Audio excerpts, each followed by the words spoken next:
So let's talk about Brave New World. It's a wonderful, wonderful book. If you haven't read it, you should. I think Audible has a version of it read by Michael York, who's a fantastic, fantastic actor.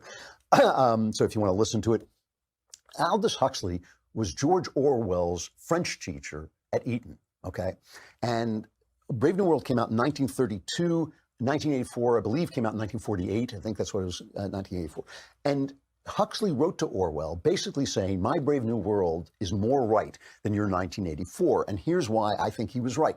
1984 is essentially an examination of communism and socialism. It is what happens when you follow those paths. How you have to rewrite history. I have to change language. I read today that NPR has a new style book that says a baby is not a baby until it's born. So they're just denying reality at NPR. NPR is just lying by changing what a baby is. Okay, because if it's not a baby 5 minutes before, I don't know what the hell it is. So, you know, that's the way that leftism works. And that's what 1984 was exploring. And in 1984, one of the oppressors, the communists, says, picture a boot stomping on a human face forever. And Aldous Huxley said, no, that's not going to last. And he was obviously right. The Soviet Union collapsed. And if we follow that path, we too will collapse. People don't like it when you stomp on their face.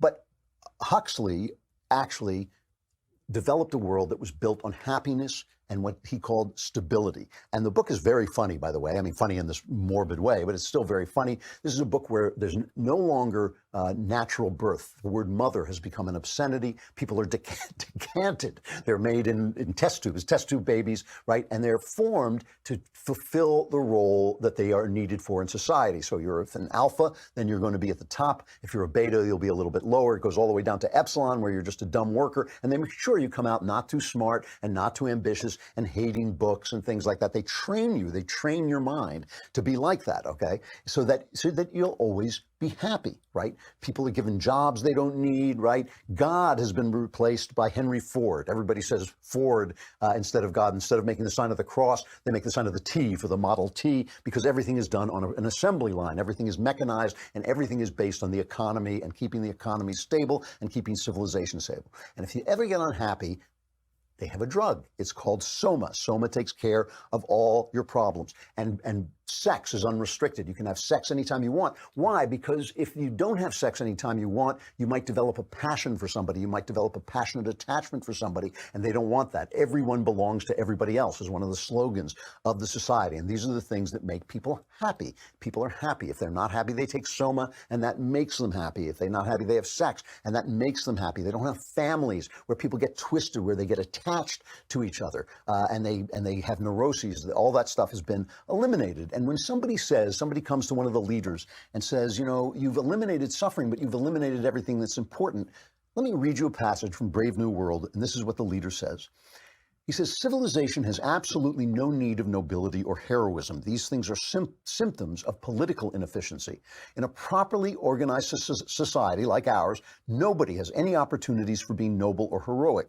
Conditions have got to be thoroughly unstable before the occasion can arise. Where there are wars, where there are divided allegiances, where there are temptations to be resisted, objects of love to be fought for or defended, there obviously nobility and heroism have some sense. But there aren't any wars nowadays. The greatest care is taken to prevent you from loving anyone too much. There's no such thing as a divided allegiance. You're so conditioned that you can't help doing what you ought to do. And what you ought to do is, on the whole, so pleasant. So many of the natural impulses are allowed free play that there really aren't any temptations to resist.